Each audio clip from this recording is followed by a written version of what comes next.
السلام علیکم ورحمۃ اللہ وبرکاتہ. میں ہوں سید عبدالوہاب شرازی اور آپ دیکھ رہے ہیں نکتا گائیڈ چینل. ناظرین، فہمی عملیات کورس سلسلے کی ایک اور ویڈیو لے کر آپ کے سامنے حاضر ہوا ہوں، اور آج کی ویڈیو میں ہم تھوڑی سی اس حوالے سے بات کریں گے کہ عملیات کی دنیا میں اور اس جادو نگری کے اندر کیسے کیسے کام ہوتے ہیں.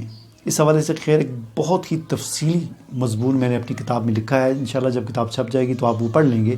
اس میں سے چند ایک باتیں میں آپ کے سامنے، چند ایک واقعات آپ کے سامنے بیان کرنا چاہتا ہوں کہ یہ ایک ایسی دنیا ہے اور اس کے اندر جو گھستا ہے وہ ایسے ایسے کام کرتا ہے کہ ایک عام انسان اس کا تصور بھی نہیں کر سکتا. مثال کے طور پر آج سے چند سال پہلے کی بات ہے، خانے وال کے علاقے کھوکرا پار میں ایک مولوی خلیل نام کا ایک عامل تھا. مولوی خلیل احمد اس کا نام تھا. اس کے پاس کوئی آدمی آیا تھا جادو کے توڑ کے سلسلے میں کہ ہم پر جادو ہے، تو شاید اسی نے بتایا ہوگا تم پر جادو ہے. تو اس کے توڑ کے لیے اس نے اس کو پہلے اور ٹوٹ کے کرتا رہا.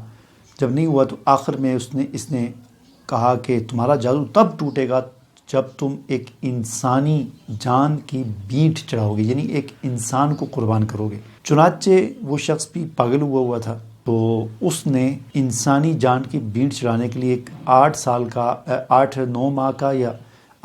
سال کا بچہ اغوا کیا، اور بچہ اغوا کرنے کے بعد اس کو ذبح کیا انسانی نام کی بھینٹ چڑھے اپنے جادو کے توڑ کے لیے. بعد میں خیر وہ پکڑا گیا اور یہ سارے واقعہ اس وقت کے اخبارات میں بھی آیا تھا، اور پھر یہ سارا راز کھلا. اس نے پھر بتایا مجھے، یہ مولوی خلیل احمد نے بتایا تھا. پھر پولیس نے اس کو بھی پکڑ لیا، گرفتار کر لیا.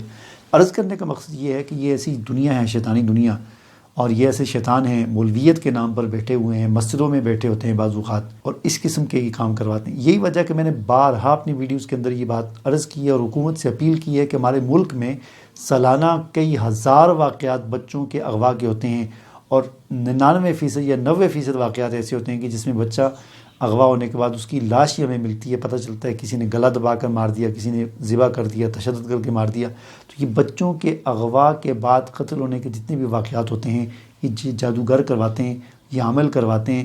لہٰذا حکومت اس پر ایکشن لے اور یہ عملیات کو اور یہ نجومیوں کے کام کو اس پر مکمل پابندی لگا دی جائے اور ان کاموں کو بند کر دیا جائے. اسی طرح کراچی کے اندر بڑے بڑے جادوگر بیٹھے ہوئے ہیں، کالی ماتا اور ہنومان اور کالی دیوی، اور اس قسم کے عملیات اور چلے لوگوں سے کرواتے ہیں. کالی دیوی کو قابو کرنے کے چلے اور اتنے سخت ہوتے ہیں کہ آخری سٹیج پہ ان کو پخانہ کھانا پڑتا ہے. ان میں بعض ایسے چلے ہیں کہ 41 دن تک ڈیلی زنا کرنا ہوتا ہے اور ڈیلی شراب پینی ہوتی ہے. یہ چلے کا حصہ ہوتا ہے، ورنہ چلہ نہیں ہوتا. یہ سفلی عملیات جو ہوتے ہیں ان کے اندر اس قسم کے ہوتے ہیں. بعض جادو کے طریقے ایسے بھی ہیں کہ جن میں سفلی نہیں ہوتے، بلکہ یعنی ان کو گندگی نہیں کرنی پڑتی، بلکہ ان کو اپنے چلے کے دوران پاک صاف ہوتا ہے. وہ بھی جادو ہے، جادو کا چلہ ہوتا ہے، لیکن پاک صاف رہنا پڑتا ہے. یہی وجہ ہے کہ جو یعنی ایسے عامل کہ جو بظاہر مولوی ہیں یا دیندار طبقے سے تعلق رکھتے ہیں، تو وہ سفلی عملیات تو نہیں کرتے، لیکن وہ بھی جادو کی ہی عملیات کا جو دوسرا شعبہ ہے جس میں پاک صاف رہنا پڑتا ہے ان چلوں کے لیے، وہ والے کرتے ہیں اور کہتے ہیں جی ہم تو کوئی غلط کام نہیں کرتے، ہم تو پاک صاف رہنا ہوتا ہے ہمیں اس چلے کے دوران، یہ وہ. حالانکہ وہ بھی جادو کی ہی عملیات ہوتی ہیں. ٹھیک ہے، تو یہ اس قسم کی عجیب دنیا ہے. اس سے آپ عملیات سیکھنا چاہتے ہیں تو آپ اس چیز سے دور رہیں، اس چیز کو سمجھیں. سب سے اچھی چیز یہی ہے اور سب سے بہترین عامل وہ ہے جو قرآن کا عامل ہے، جو قرآن کو سمجھ کر پڑھتا ہے، ترجمے کے ساتھ پڑھتا ہے، اور قرآن جو نظریہ، جو سوچ، جو ہدایت دیتا ہے اس ہدایت کو حاصل کرتا ہے اور اس پر عمل کرتا ہے. یہی سب سے بڑا عامل ہے، اور یہ اللہ کا ولی ہے جس نے تقوی کی زندگی اختیار کی ہوئی ہے، اللہ کا دوست ہے، اور یہ اللہ سے ہی مانگ کر، اللہ کو ہی پکار کر اپنے بھی مسائل حل کرتا ہے اور دوسروں کے لیے بھی دعا کرواتا ہے. یہی سب سے بڑا عمل ہے. لہٰذا باقی سب فضول ہے، سب لغویات ہے، کفر ہے، جہنم کے راستے ہیں. ان سے اپنے آپ کو بچائیں اور ان راستوں پر نہ چلیں. اجازت دیجیے.